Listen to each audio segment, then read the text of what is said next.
Greetings everybody, coming to you from my 2014 Mercedes-Benz GLK250 Bluetec with 167,240 miles on it. So I've owned this for about a year and a half, and I've put about 23,000 miles on it personally, and I do have the complete service history on it. I've also done some research on these cars, and what I wanted to kind of go over are common things to expect on one of these. Now, some of it's going to be things that have gone wrong with mine. Some are going to be things that I've read online that have happened as well that may not necessarily have gone wrong with mine. So anyway, one of the things that pops up a lot about these OM651 engines, that's the 4-cylinder 2.1 liter twin turbo, bi-turbo, whatever, diesel, is the intake manifold can fail. I believe the most common failure is a crack. So that was replaced on mine. I don't know exactly what went wrong with it. It was actually replaced for free under the extended emissions warranty. I did a video about buying one of these now with that warranty because it's really good. Along with that, another common issue is there's we'll call it a housing that goes around the fuel filter, and it has some coolant pipes running to maybe heat up the fuel filter. What have we got going on here? We've got a lot of activity going on the highway here. Slow down a little bit just in case one of these people decides to jump out. Anyway, so that actually, when they were replacing the intake manifold, they said that disintegrated in their hands, so they actually got that covered under the warranty as well. So another thing that has not happened to mine is wow, it sounds like he is flat out and really not making a whole lot of progress there. The water pump on these, I guess they have plastic impellers and are known to fail. Mine's never had any issues.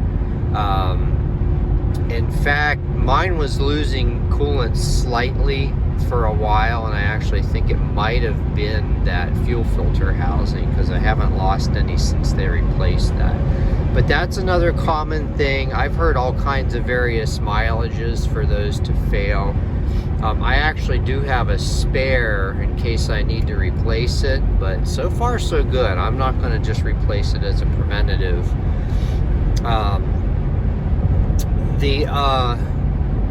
Those are, like, I think the main things. Oh yeah, there's one other one. It's also an expensive repair, and it is not covered by warranty, and that is the DEF heater slash tank. That fails on pretty much every modern diesel. Now, there's been other things that have gone wrong with this that I don't know necessarily are common issues. Like, after the NOx sensor was replaced as part of the warranty, it failed again. Actually, that was about 3,000 miles ago. That got replaced under warranty. Before I bought the car, the DEF injector got replaced. I don't know if that's a common issue or not. That seems a little more of an esoteric issue to me. But I just wanted to state that. Now, a lot of that I'm talking about is all specific to the powertrain. But a couple other things that have gone on with this, just as the GLK, my parking brake is hard to push in, and it doesn't hold well. The cable hasn't snapped yet.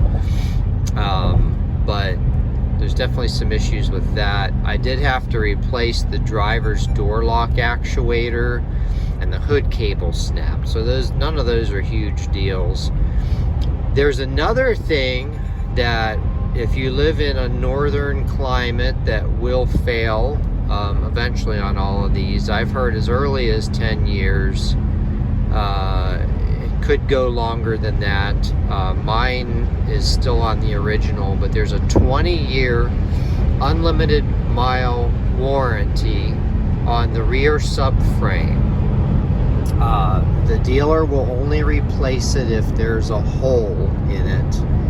Now mine's getting close to that. There's a couple spots there where it's getting ready to perforate, but it hasn't yet.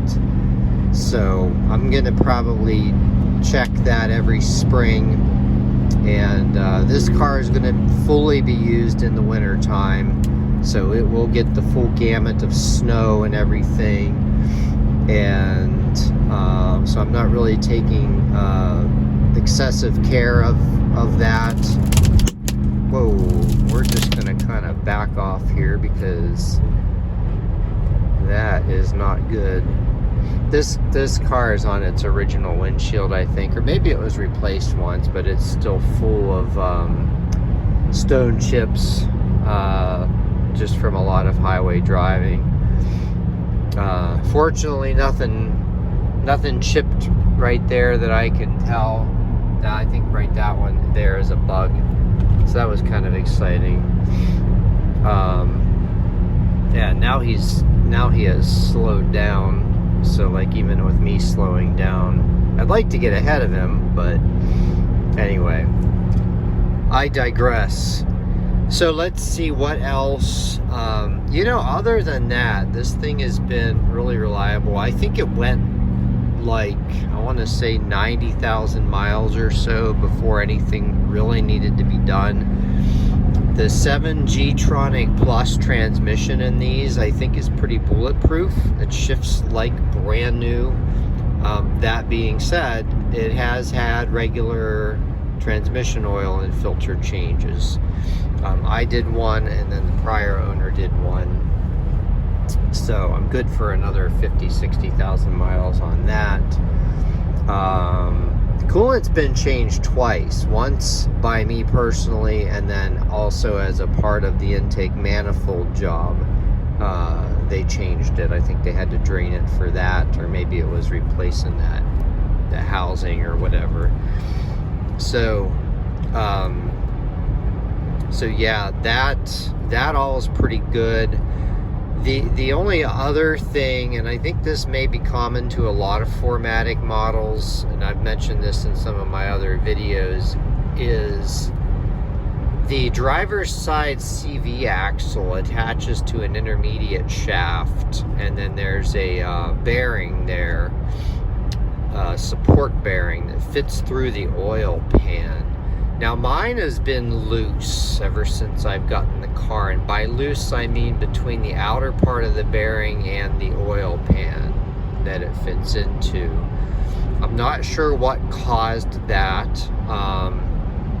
I've chosen to just observe and see what happens. The bearing itself is fine. And I've also talked about this in other videos, where if you get under there, you can actually stick a zip tie in between the outer part of the bearing and the oil pan to kind of hold it in place.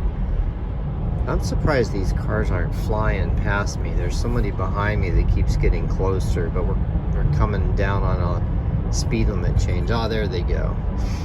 Coming down on a speed limit change to 55.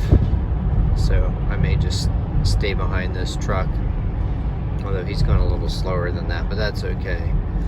So yeah, that problem exists, but it's not actually a problem, I think. So I will just keep driving that, keeping my eye on it, and keep zip ties there. That truck in front of me has a loose ladder in the bed that's kind of flopping around. I don't know if I should be worried about that or not. I may just back off a little bit, let all these millions of cars just fly past.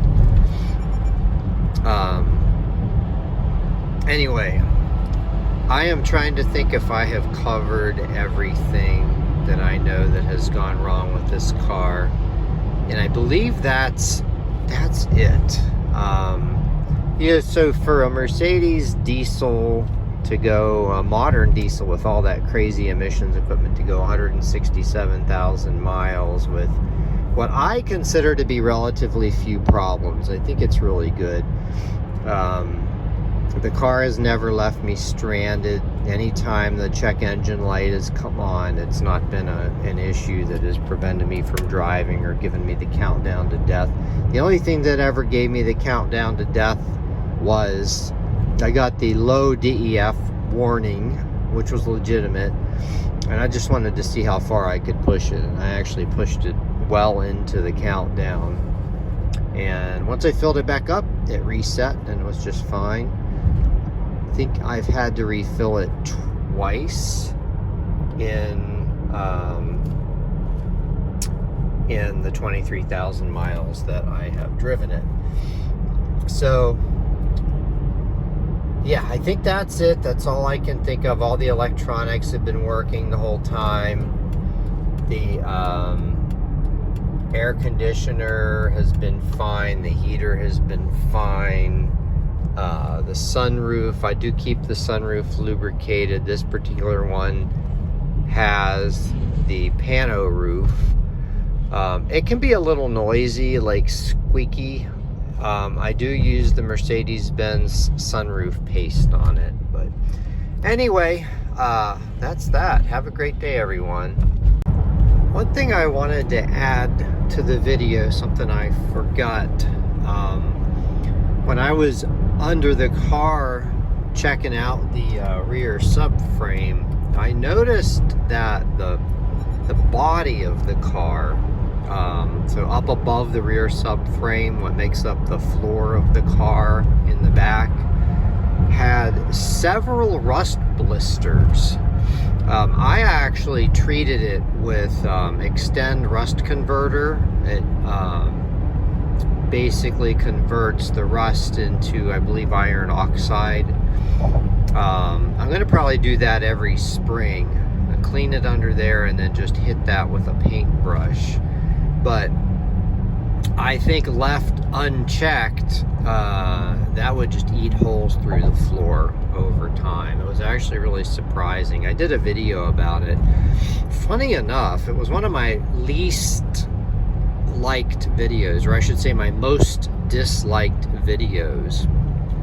And I think sometimes people might get the wrong idea of why they should dislike a video. It's like, well, I don't like that the car's doing that, so I'm gonna dislike the video. That's the only thing I can figure. Either that or they just didn't like the way I presented the information, which is fine. You can't please everybody. I mainly do these videos just for myself to document my experience with my cars, and of course if it can help somebody or entertain somebody along the way, that's all well and good. So anyway, yeah, I wanted to add that. So if you have one of these, get under there and get a flashlight and check that all out, because you might be surprised if you live in a rust belt area and you've got one of these GLKs, you might have a bunch of holes in your floor and not have any idea about it. All right, have a great day, everyone.